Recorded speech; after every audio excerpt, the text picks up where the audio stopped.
hit that red record button. Okay. All right. It's great to see all of you.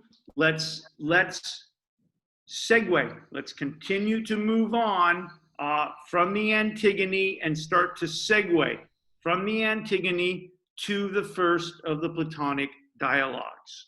Okay, and I've assigned the Strauss piece, what is political philosophy, specifically the first, I think, 4 or 5 pages of it. Yeah. And so that's what we are going to do today. That is the agenda. Now, what I want to do before we get to the specific reading is I want to frame where we have been, what the big ideas are, and how they relate to each other as a way of preparing us to get into just some of the few ideas that Strauss raises in the short piece, What is Political Philosophy, and how we will use that as a segue from the Homeric traditions and Greek tragedy into the Platonic dialogues. Okay, so what I want to do right now is structure where we are, so you can really get a sense of what the big ideas are, how they relate to each other, and how they flow. So follow me along in this structure. You can go ahead and write it down, and then that will deliver us to the Strauss piece. Okay, so are you ready? All right, so let's put this together so far. All right, this is Political Science 411. It's an upper division class on Greek political philosophy. So we began the class by saying Greek, all political philosophy begins with Greek political philosophy. All political philosophy begins with Socrates and Plato in Athens between around 450 all the way to the time of Socrates' execution, and then the emergence of Plato after that. That's the origin of political philosophy. Now, what the hell is political philosophy? Why are Socrates and Plato monumental? Why is, if it is, Nietzsche will think it's not, but why is political philosophy monumental? Why are we still talking about it? There are 4 things that are critical about what the hell political philosophy is. And we've talked about this, but we're going to structure it so we can move into the piece today. So political philosophy makes 4 major claims. First and foremost, political philosophy is the first to assert in Western civilization that some type of objective truth exists. Objective truth exists. And they thought of the objective truth along 3 different kind of categories of thought. We can think of objective truth in terms of essential concepts like justice and power and freedom, right? Who rules and why, right? We can think of the objective truth in terms of essential concepts, and especially essential concepts that human beings possess in their mind and more importantly, use to live well and to use to live well together, hence political philosophy. So they thought about the truth in terms of essential concepts. Political philosophy is also monumental in the Socratic and Platonic sense because Plato and Socrates are the first to argue that there is an objective truth to human nature. There are a series of characteristics that all human beings possess and share by virtue of being a human being. And those 3 characteristics were that human beings are rational, that human beings speak, and that they think and they speak about the good, the highest good, the truth. Okay. Now, the third way they thought about that truth, you can think about a truth concepts, essential concepts, human nature, and then of course the natural world. Philosophy in its own clumsy way is the beginning of what we now call science. In fact, philosophy, political philosophy, was emerged out of the discovery of what they called the discovery of nature. This idea that there's a natural world and things and processes function by their own laws and dynamics, quite independent of the Homeric gods and quite independent of human mind. So political philosophy, what the hell is political philosophy? One, it's monumental because it's the first to argue that there's some truth. Truth about concepts, truth about human nature, and a kind of truth about the natural world. Okay. 2, political philosophy is monumental because, as I already gestured a little bit, Socrates and Plato are the first to argue in Western civilization that human beings are rational, that human beings are rational. And what they meant by that, specifically, again, just to bore you to death with all of this, what they meant by that was this idea that reason is a special faculty, whatever it is, some magical ability, some special faculty, unique to humans, that first makes them aware that they are aware, and then two, if reason is activated, now ultimately through philosophy, through this process of thinking and questioning, if reason is activated through the emergence of philosophy, conceived of as thinking and questioning about what? Who the hell we are and the big ideas.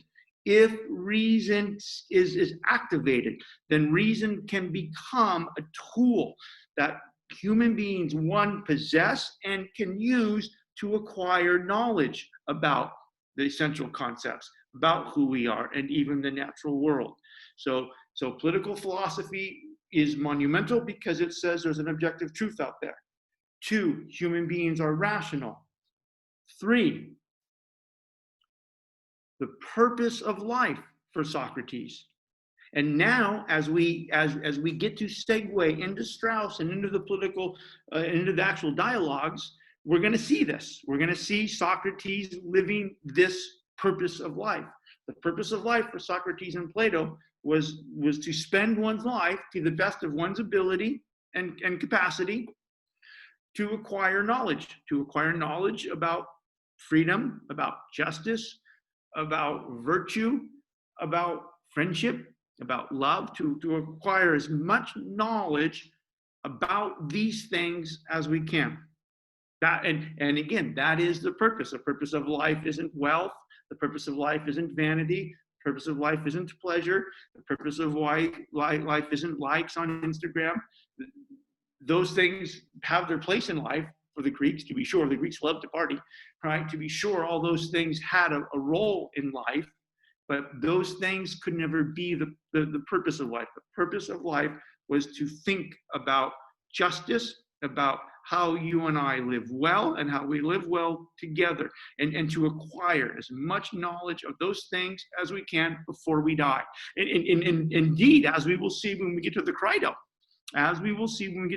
the last dialogue that we will read before the midterm, the purpose of acquiring as much knowledge as you can about these things, about the important concepts, and about who the hell we are, was so we're prepared for death. We will see this in the Crito. We will see Socrates say to Crito, Crito's come to break him out and to help Socrates save his life and break him out hours before he's going to be executed.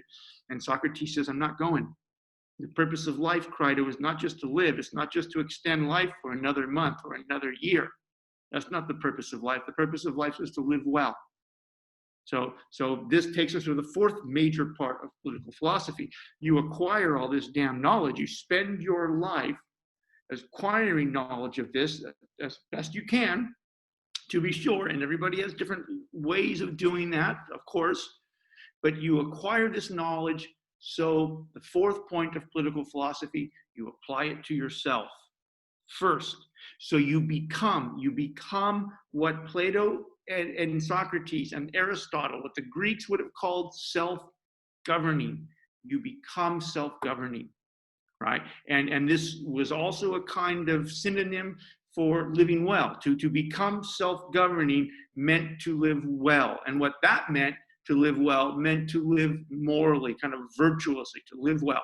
And what that meant in the biggest scheme of things is that in some way you weren't a danger to yourself. And by extension, you weren't a danger to the people you ostensibly care about and love. And so you had a moral responsibility to acquire this knowledge and apply it to yourself, to become self-governing and to live well. And of course, the political part of political philosophy was to share that knowledge with the city. And we'll see Socrates spend the last 30 years of his life literally doing that every day. Okay, that's what we're going to see in the dialogues. Okay, and so that's what political philosophy is. That's how Socrates and Plato understood it. If you were to ask Socrates and Plato, if you were to bullet point them, right? If you were to get them to bullet point it, that's roughly how they would have described what political philosophy is in its inception. All right. Now, the second thing we did so far in the class is we said, look, as extraordinarily beautiful as that is, and as extraordinarily transformative as that vision of what's possible, what mind is, what truth is, what's possible, as extraordinarily powerful and beautiful and transformative as that is, as political philosophy is, we have to bear witness. We can never forget, and we have to bear witness, and we always have to carry this burden, this memory, that political philosophy, no matter how potentially powerful and transformative it is, that political philosophy begins in crisis, that political philosophy is born in crisis. And not only is political philosophy born in crisis, but once political philosophy gets set in motion, once the questions are raised, and once they continue to be raised, it sets in motion more crisis, as we will see.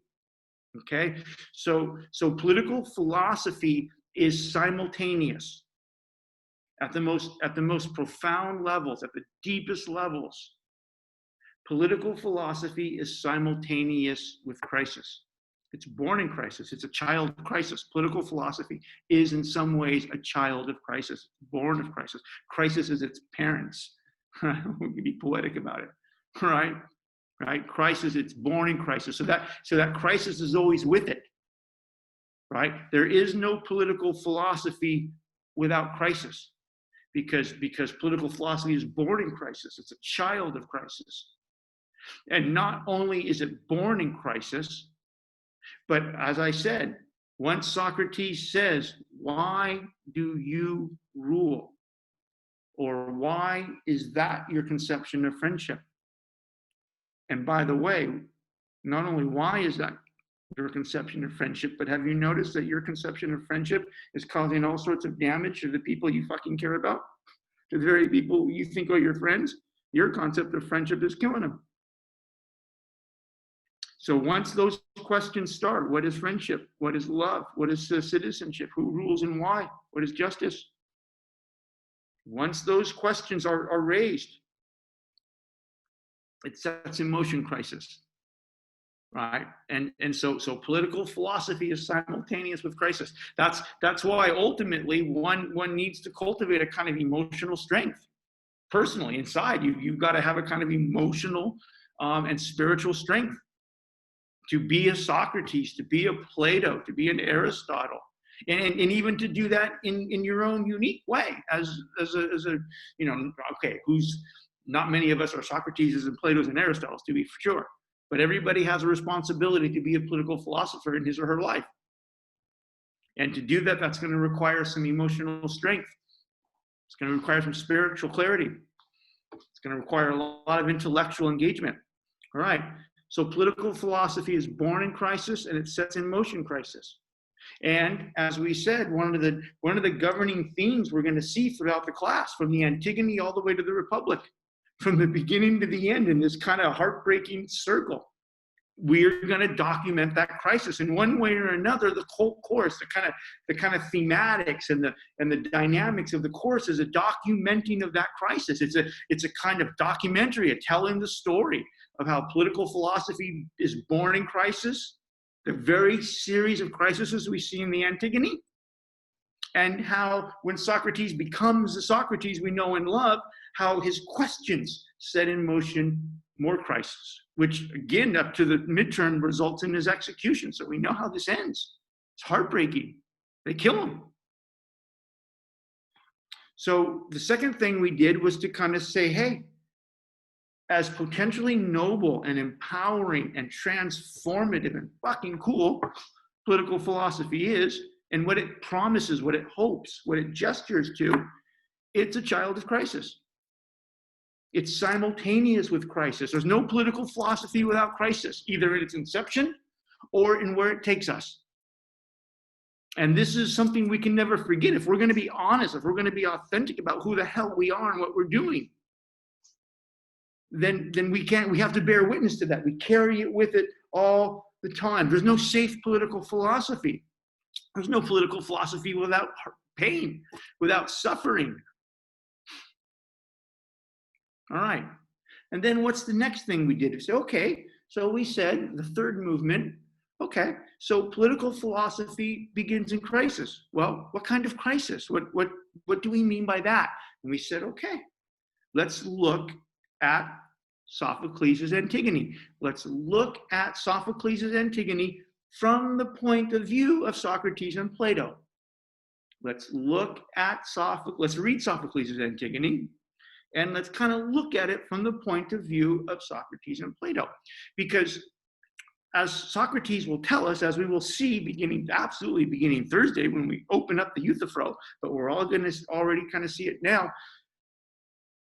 as Socrates is becoming Socrates, the Antigone was written and performed sometime between 444 and 440.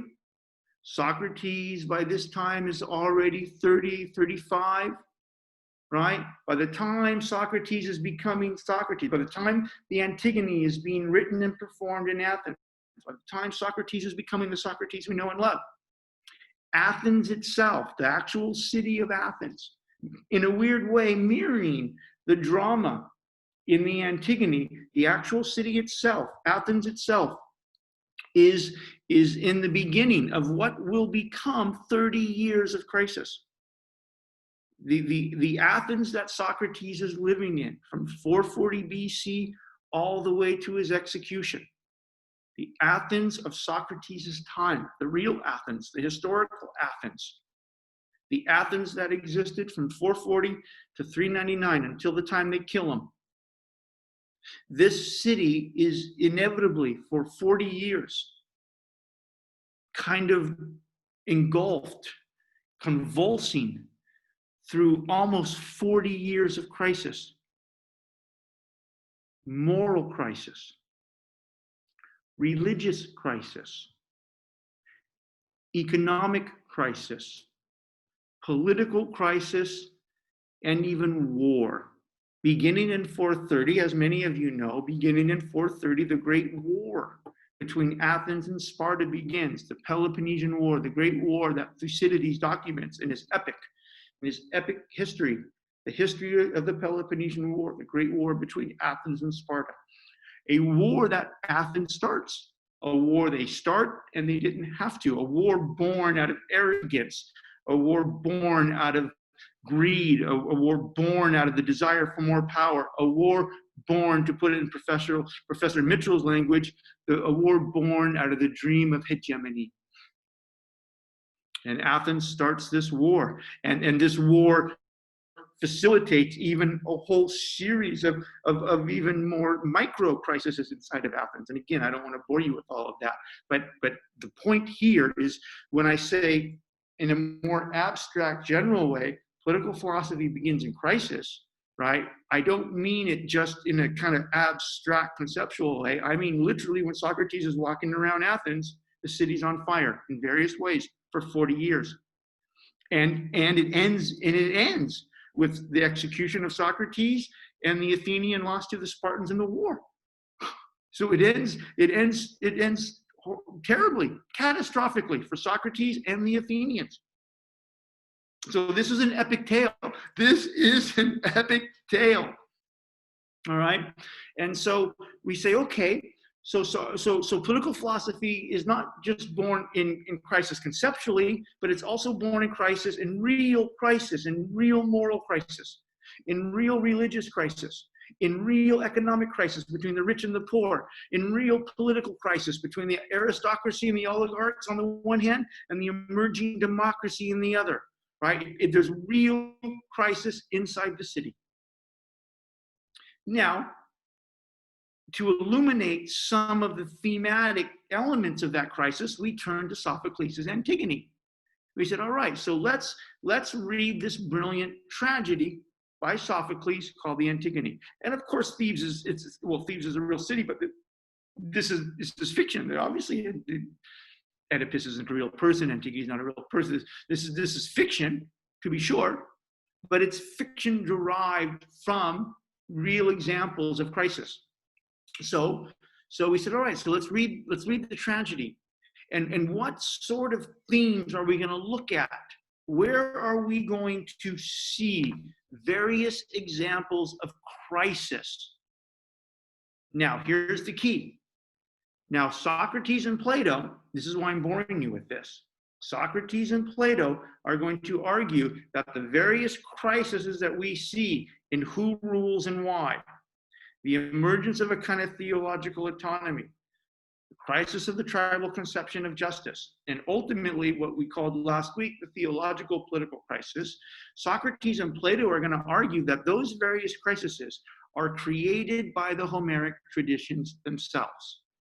That it is precisely the Homeric system of ideas and values associated with what morality is, with who the gods are, with what economics or the distribution of scarce resources are, and ultimately with who rules and why, right? And so Socrates and Plato, the emergence of political philosophy, right? Socrates and Plato are going to look at the situation in the Antigone, and they're going to look at the situation in Athens itself.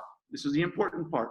Socrates is going to look at the kind of fictional crises you see in the Antigone, as well as the real world crises Socrates was seeing in Athens, and he's going to say, look, these crises are a result. The various crises are a result of the Homeric traditions themselves. And specifically, the crises are a result from the kind of knowledge, the kind of meaning and value and knowledge that was part and parcel with the Homeric worldview. And so Socrates and Plato are going to argue the Homeric traditions. The Homeric traditions claims to what morality is. The Homeric traditions claims to what the gods are, what religion is. The Homeric traditions sort of account of economic inequality, these aristocrats and these poor people. The Homeric traditions account of who has power and why. Oh, these royal families with absolute power, right, with claiming divine sanction. Socrates and Plato are going to say, look, these crises are driven in many ways by the traditions themselves. Okay, and that's why we read the Antigone, right? We read the Antigone as a kind of beautiful and brilliant example of the various crises, right? And so what did we do? So we read the Antigone. We said, look, there are really 4 big themes and / crises that are unfolding simultaneously in the Antigone. And the first big theme that we saw, and remember, we treated these themes both as themes and as crises, right? And so we said, all right, so let's look at the Antigone. The first big theme and crisis was, okay, who rules and why? Who rules and why in the Antigone? Who rules and why in the Homeric conception of this idea? From the Homeric perspective, from the Homeric traditions perspective, who rules and why? And we saw in the Antigone, power was royal, it was absolute, it was paternal, and it was sanctioned by the gods. Okay. All right. So we understood it as a theme, and then we saw the crisis inside of that. We saw the crisis inside of royal conceptions of power, especially when those royal conceptions of power are linked to family dynasties. And when those royal conceptions of power linked to family dynasties, you have religious conflict inside the family, and then you have the theological crisis. So we saw the first crisis. Okay, the first crisis, who rules and why in the Antigone. And then the second crisis, we saw, okay, well, right? The second crisis, the emergence of what we called Antigone's theological autonomy. Antigone gives to herself the right, and the moral responsibility, not just the right, the kind of individual right, but the moral responsibility to interpret for herself what the gods expect of her, right? And this is a moral obligation. Antigone's claim that she has a moral obligation as both a sister and as a moral obligation to the gods to bury the brother is an example of a theologically inspired autonomy. All right. And on the one hand, it's very powerful, but it sets in motion a crisis. All right. Then the third thing we saw, the third big theme we saw, theme/crisis, was, all right, well, in many ways, Antigone's theologically inspired autonomy is really sets in motion another crisis, because the Greeks of this time had a tribal conception of justice. They had a tribal conception of justice, which means that one's personal and political well-being is premised on our ability to think and do things that are satisfying to the gods. And if we're not thinking and doing things that are satisfying the gods, we can be punished. And so that's why Antigone says, that's why she says to Ismene right at the beginning of the play, she says, I have a moral responsibility to bury my brother. And by the way, I have longer to please the dead than I do the living. Right? That's about as heavy as a thing any human being can say to another human being. Right? That means that Antigone's sense of her moral obligation to the gods and how she'll be judged when she's dead, I have longer to please the dead than I do the living. Right?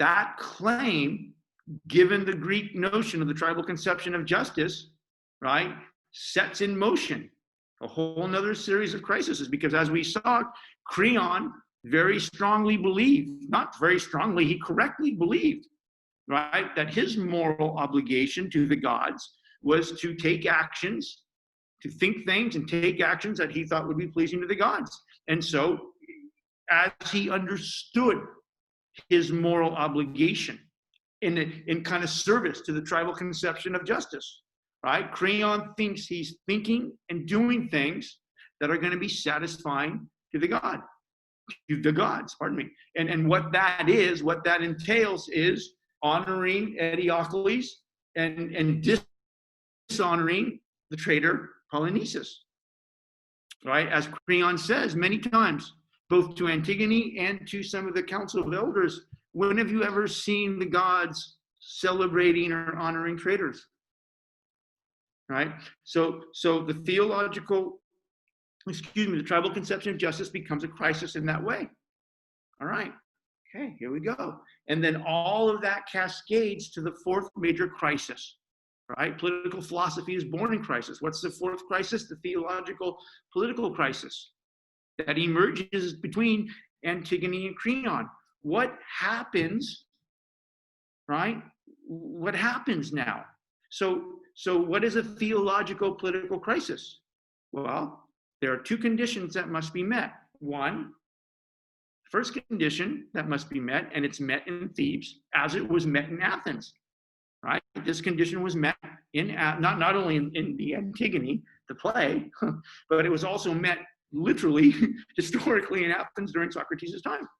The first condition is that there's a connection, there's a direct connection between political authority, political legitimacy, and the gods. Those two things are fused. Those two things are directly connected. And as we said when we were talking about this last week, you don't even have to look to ancient Athens to see examples of this. You see examples of this in Europe from basically 400 AD all the way to all the way to the American constitutional attempt to separate religion from the state, the church and state, right? You see some version of this, and you still see this version in various governments throughout the Middle East and the world, where there's a fusion between political authority and political legitimacy and religion, okay? And that's the first condition. And then the second condition that kind of really creates the theological political crisis is, okay, so what happens when there is inside that religion, right? Within the religion, what happens when there's a debate about who understands more correctly what the gods expect, as occurs between Antigone and Creon, or in more recent Western history between the Catholics and the Protestants, or between the Shias and the Sunnis inside Islam. What happens when there is a serious debate within the religion itself about who best understands the gods, and therefore who is in a position to be making political decisions, right? And we see this in the Antigone, right? This is what the theological political crisis is in the Antigone. Both Creon and Antigone have a moral claim to know what is expected of them. And from the Socratic point of view, the Platonic point of view, what makes the tragedy a tragedy from just a certain point of view is that they're both right. Right? Given the Homeric traditions, given what the Homeric traditions say, what the gods say, both Antigone and Creon at the end of the day are right. And so there is no way of solving it. Okay? All right. So political philosophy begins in crisis. Okay. We saw some kind of fictional examples of crisis in the question of who rules and why, the emergence of a kind of theological autonomy, the way that sort of cascades into the tribal conception of justice, and the way that creates or sets up this monumental conflict between Antigone and Creon called the theological political crisis. And how? Because there's no way of solving the theological and political crisis from the Homeric traditions. The idea that both in this weird way, both Antigone and Creon are both right, you get the disintegration of Thebes. You get almost a disintegration of Western Europe. In fact, I mean, if I ever teach modern political philosophy again, 412, right? Modern liberal political philosophy that emerges from the 1500s all the way to the U.S. Constitution and what we're trying to save now. That whole philosophical political project is almost single-handedly pressed into the service of ending the theological political crisis between the Catholics and the Protestants. That's the project, right? And now we're seeing the end of that. Now the desire to seat Supreme Court justices who want to interpret the law from biblical points of view as the reigning legal interpretation of moral and legal sort of behavior. It's a return to the theological political crisis. It's one version of it. Okay, there we are. And now we are ready. I hope I didn't bore you too much with that kind of recap, right? But I'm obsessed. I've got OCD with structure and architecture. But really, I mean, personally, but also intellectually, I really believe that if we can structure the ideas, block them out, what are the big ideas? How do they relate to each other? And where are they taking us? If you can get your head around that story, you're going to master the midterm, you're going to master the class. Okay? All right. So now where are we? All of that just so we can begin today's lecture. All right, where are we? Now we finished with the Antigone. We are segueing into the first of the Platonic dialogues, the Euthyphro. By the way, where we're going to see in the Euthyphro on Thursday, this is why I want you to see it, in the Euthyphro on Thursday, we're going to see real world examples in Euthyphro, in the character of Euthyphro. We're going to see real world examples of the various crises that we saw where? In the Antigone. In the Antigone, beautiful game, right? So what was once fiction in the Antigone becomes real in the Euthyphro. All right, now, before we get there, hence today, we're going to segue. We're going to move from the Antigone to the Platonic dialogues through Strauss. And we're going to move from the Antigone to the Euthyphro through Strauss's kind of playful, kind of useful. Playful is not the right word, but useful heuristic. A kind of heuristic. The psychologists, like psychiatrists, psychologists, right? They love the term heuristic, right? And the heuristic is a kind of mental device that is a way of making complex things kind of simple, right? It's a kind of mental device. It's an intellectual device by which kind of complex things are rendered kind of simple and useful, right? And that's what a heuristic is. And Strauss's article, What is Political Philosophy, provides this absolutely brilliant heuristic that helps us segue from the Homeric traditions to the emergence of political philosophy, right? And so I asked you to read this essay, and I asked you really to focus on the first 5 pages, okay? So what is political philosophy? What's this heuristic I'm talking about? And how does the heuristic help us move from the Antigone and the crisis of the Homeric traditions to the emergence of what is political philosophy? And there were 2 reasons why I did the recap. One, just to do the recap, because it's useful, but also because doing the recap, we will see little examples of the entire recap in the 4 pages that we're about to read. We see Strauss heuristically dealing with those big issues. Okay, so are you ready? Let's spend the rest of the lecture, right, just reading a few lines. We're only gonna, I asked you to read page 10, really just 10 to 15, 10 to 14. And really, we're just going to focus on a few lines. And we're going to use those lines as a heuristic segue into the Euthyphro. Okay? All right, you ready? All right, so on page 10. And this is the heuristic. Strauss writes at the first major paragraph on top of page 10, and you can read along with me. I'm working right from the text. All political action aims at either preservation or change. Okay, that's the heuristic. That's what I mean, a kind of a simple intellectual device that helps us kind of, what's the right word when you distill, that helps us distill kind of complex, higher level things into kind of a simple little punchy statement that is, for all intents and purposes, pretty fucking accurate, okay? Now, the only thing I would add, I would, if I was writing this, and of course I'm not, I would have added one word, right? I would have added one word. Strauss writes, all political action aims at either preservation or change. I would have added this word. I would have rewritten the statement to say, all personal and political action aims at either preservation or change. And by the way, this is a kind of heuristic that introduces political philosophy. Inside this statement is an introduction to what political philosophy is and what it does. And let me repeat, and maybe that was a little confusing, so I'm sorry. Let me repeat.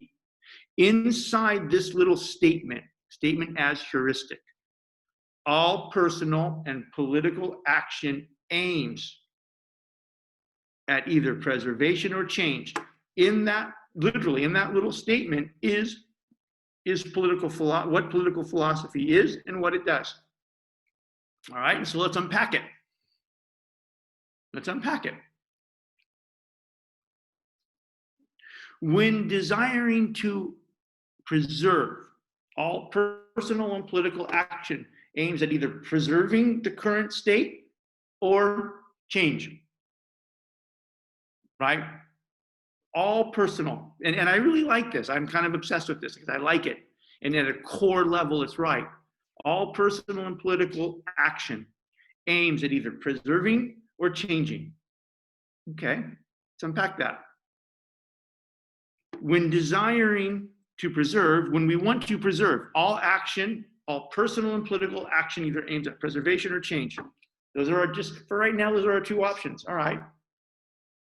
When we want to preserve the situation, when we want to preserve the status quo, because for whatever reason, it's okay, the city's not on fire, our personal life isn't on fire, we're kind of moving in the right direction, we're on top of our reading, we're getting good grades, the relationships are okay, the kids don't hate us this week, the dog's not bummed out because there's no more dry food, right? As Samantha was talking about earlier, right? When things are okay, generally speaking, right? And again, this is a very general sense. When things are okay, right? And we want to preserve the fact that things are okay, that we're on the right track. That's what Strauss means by preservation, right?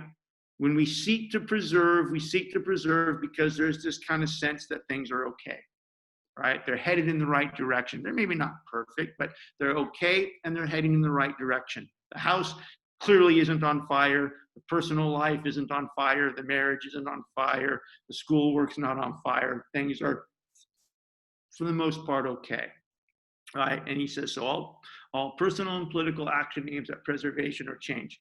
And then he says, when we want to preserve because things are generally okay, we wish to prevent a change to the worse.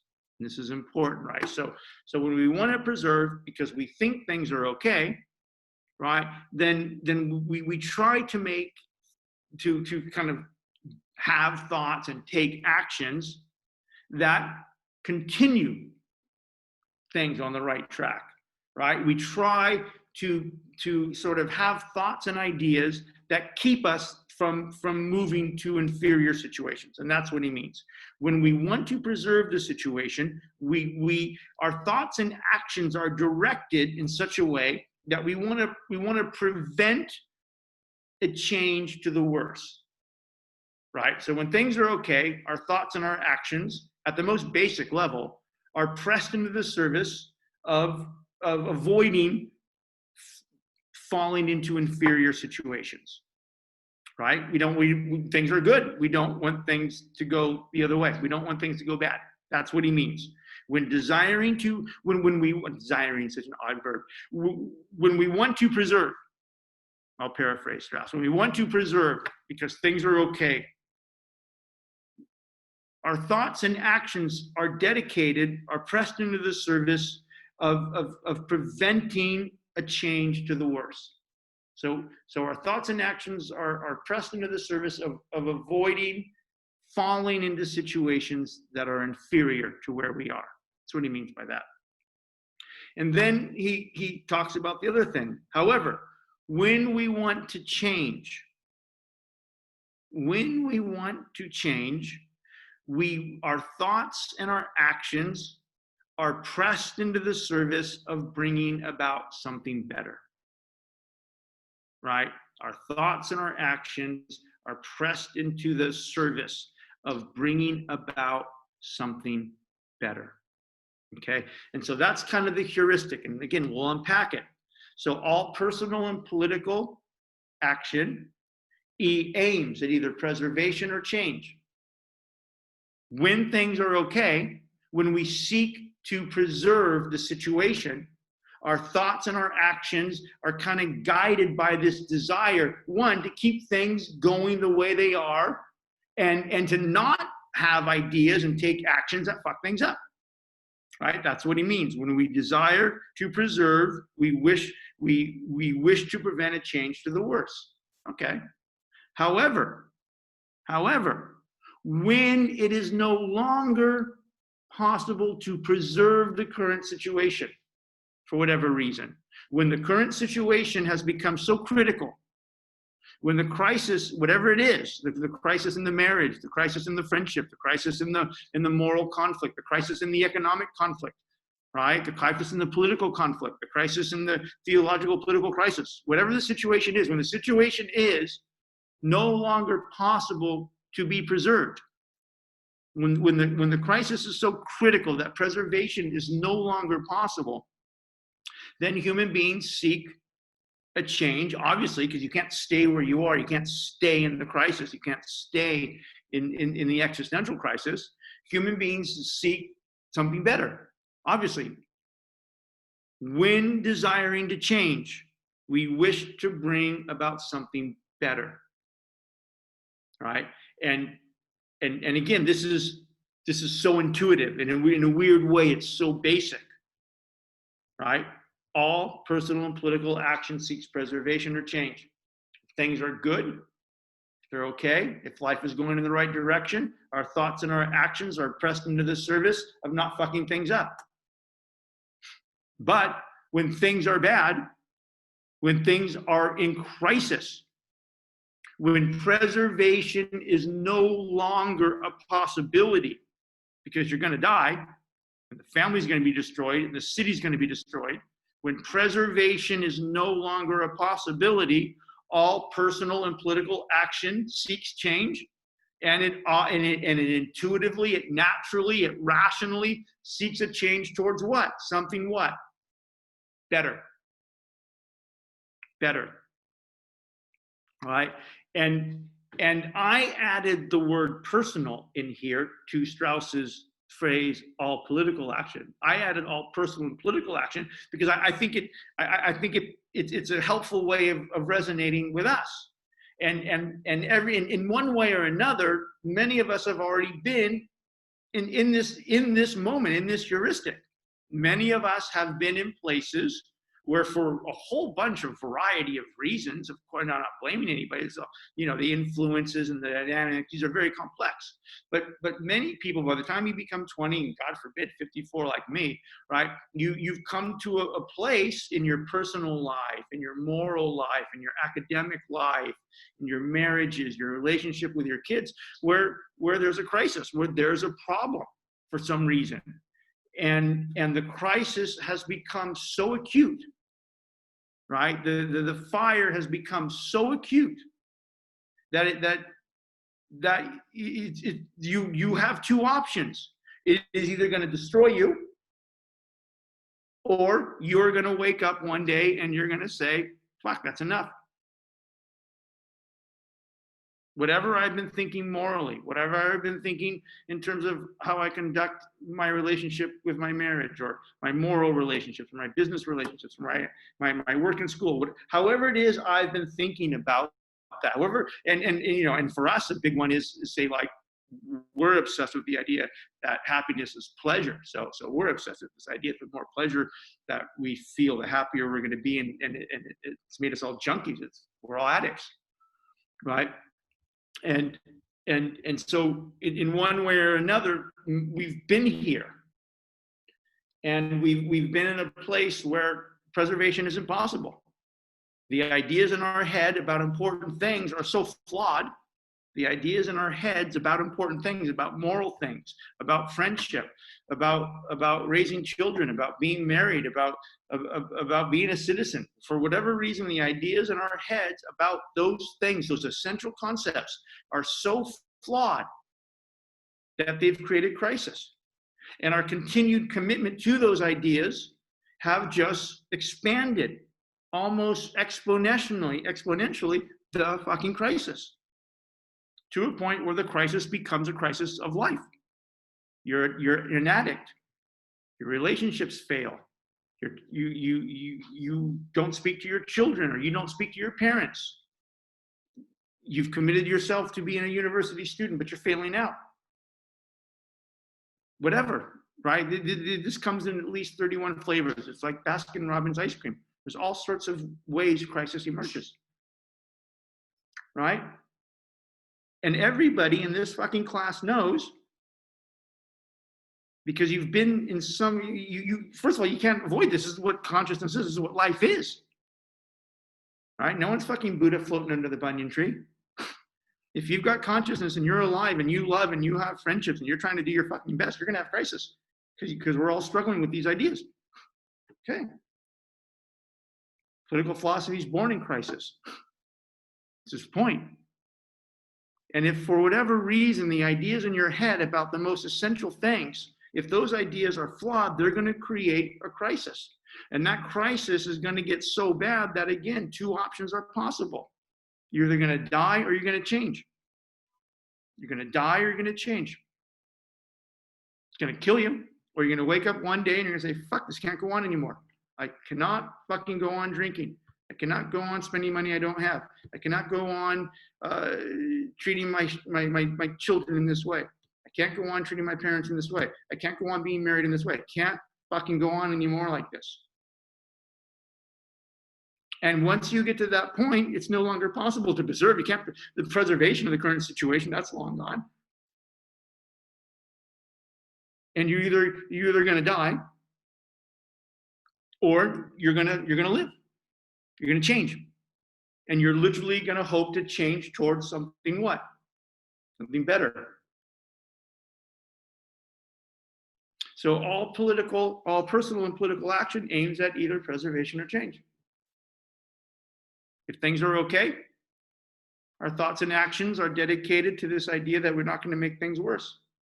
But if for whatever reason, the thoughts and ideas in our heads about the most important things about who we are as human beings, how we live, if those ideas are flawed, our commitment to them is going to cause crisis.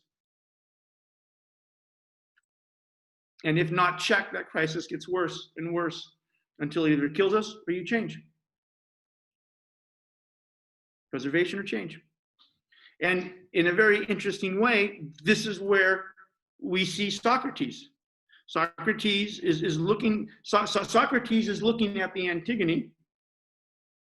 Socrates is looking at the city of Athens, and he's looking at a tradition, and a kind of poetic tradition, the Homeric traditions, the Homeric worldview. He's looking at a culture.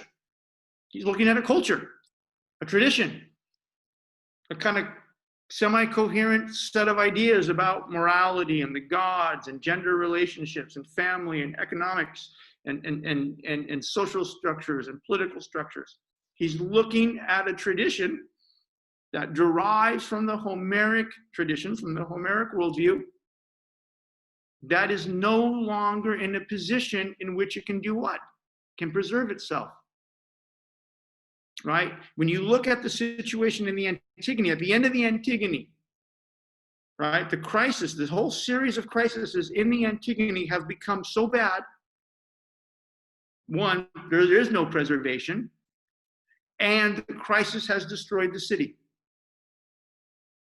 Right, and this is where we're dealing with both a conceptual response to the Antigone, which is fiction, of course, but we're also dealing with a real world response and a Socratic response to the Athens of his time.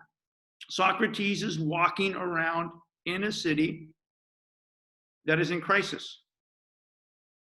The preservation of the Homeric moral, the preservation of the Homeric religious, the preservation of the Homeric economic concept about distributing scarce resources, the preservation of the Homeric political system it's no longer possible to preserve it. The crisis is so acute and it's so deep that preservation is no longer a possibility. Preservation is no longer a possibility.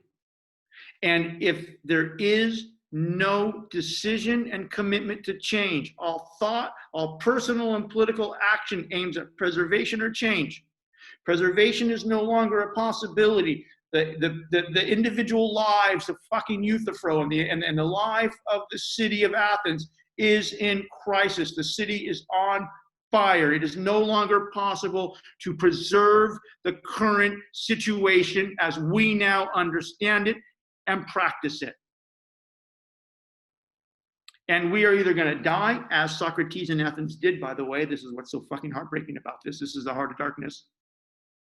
We're either going to die because we can't get the ideas that are in our head that are causing the crisis about these things. We can't replace, we don't have the emotional courage to replace them. We don't have the intellectual clarity to replace them. We don't have the courage to fucking replace them. We're going to die as a result of the ideas in our head about the most important shit.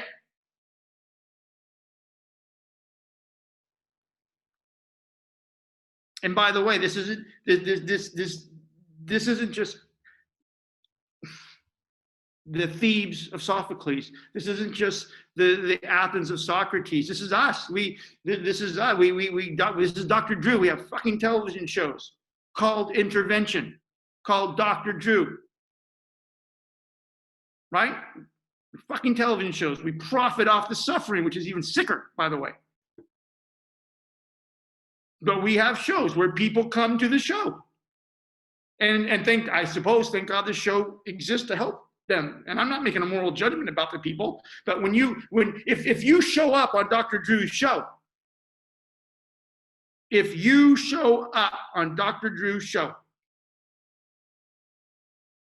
you have said to yourself, you said the most profound thing a human being can say. I'm no longer able to do what? Govern myself. I'm no longer self-governing. If you're on Dr. Drew's fucking show, you're no longer self-governing, right? That's why you're on the show. You've come there because you're saying the thoughts, the ideas in my head about the most important things, about how to live, what pleasure is, how to be self-governing, what I do with my time. The ideas in your head about those things are so bad that they've created crisis. And that crisis has become so acute that you're no longer self-governing. In fact, you're on Dr. Drew and you are saying, I'm no longer self-governing. And by the way, thank God you're still alive and you can say that. Because that's what Strauss means by when you finally decide to change, you want to change to something better. That is what political philosophy is. That's the moment. If you're still fucking alive, that's the exit. Pardon my language.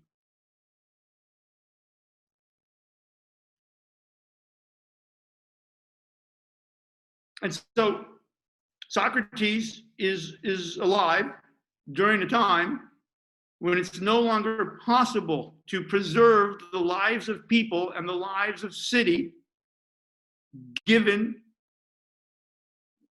the ideas and definitions and meanings of important things derived from the Homeric traditions. Thebes is not in the position to preserve itself. Thebes died. Athens is no longer in a position to preserve itself.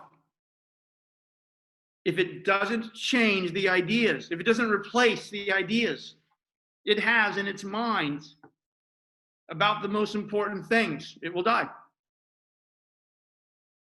And that's what Strauss means. All personal and political action aims at either preservation or change. When we want to preserve, because things are okay, life is okay, we want to prevent a change to the worse. But when the crisis has become so acute, when the mind is on fire, the life is on fire, the friendships are on fire, the marriages are on fire, the city is on fire. And by the way, we're living in an America where the core moral, religious, economic, and political ideas, for a whole bunch of complex reasons, are no longer able to do what? Preserve themselves. We're at a place now where racial injustice, where economic injustice, where religious intolerance, the breakdown of political institutions, we're at a place where we're no longer able to preserve ourselves. The whole paradigm can't preserve ourselves. Right? And you don't even need to be conceptual about this. And I'm not judging this for better or for worse. It's not my job to judge this. If you want my opinion, buy me a glass of whiskey. I'll tell it to you privately. But we're at a place where we now have protests and we're taking down the statues and we're throwing the statues in a river. Right? That means we've come to a place where we are acknowledging politically and socially and morally and economically that the status quo can no longer be preserved. And now we are collectively groping, individually groping, collectively groping, philosophically groping, politically groping to change to something what? Better. We're in that moment. There's a direct line between Thebes and the Athens of Socrates and who and where and what the fuck we're doing right now.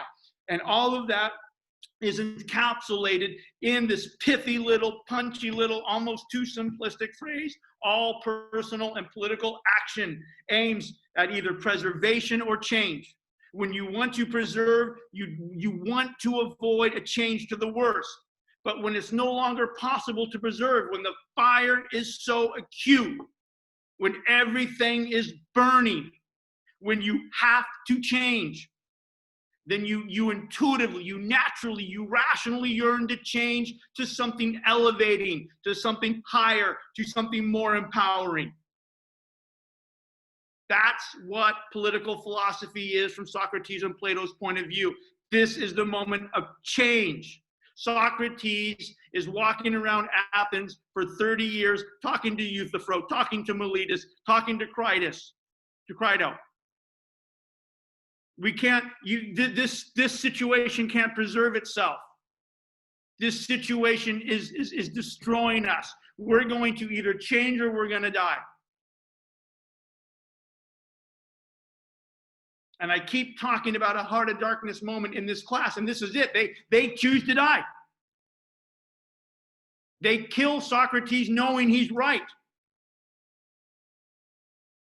And the death of Socrates coincides with the death of Athens as a free, autonomous, erotic, brilliant place. It dies. It ends. The Macedonians, the Athenians lose the war to Sparta. The Spartan allies, the Macedonians, occupy the city. Athens is never free again. It's never Athens. It never emerges from the rubble. It dies.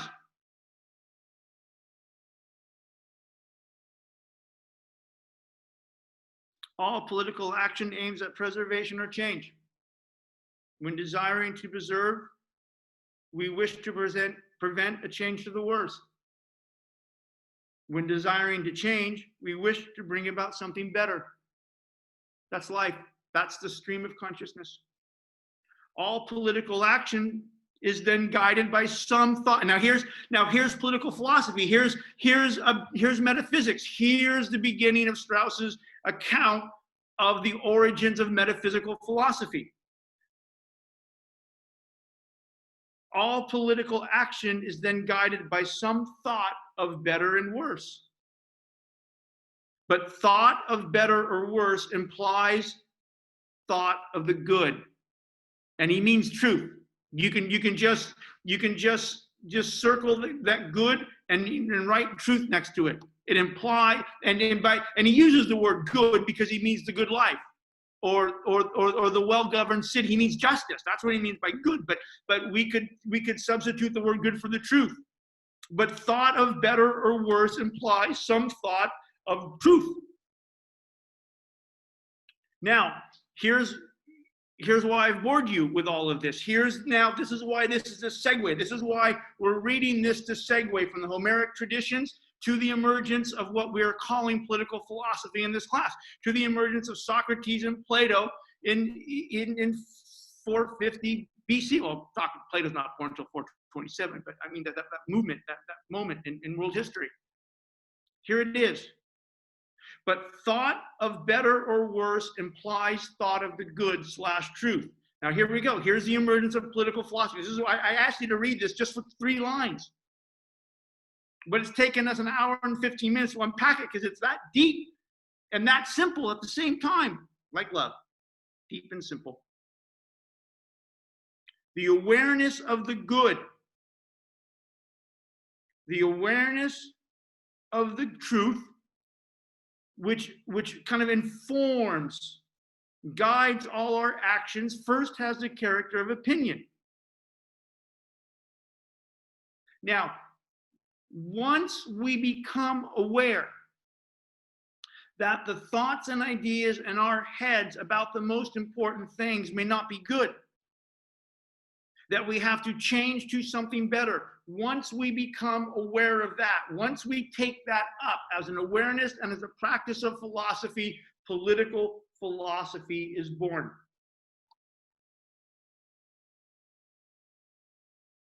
Once we become aware that preservation is no longer possible, that we have to change, and we intuitively and rationally yearn to change for something better, something true. Once we become aware of that awareness, political philosophy is born. That's the origin. That's the first step into a lifelong journey. And that's what he means on the first sentence of the second paragraph. If this directedness, if this awareness becomes explicit, if human beings make it their explicit goal, if human beings become aware that they can do this, And if they activate it through questioning and philosophy, if human beings make it their explicit goal to acquire knowledge of the good life or of truth and of the good society, political philosophy is born.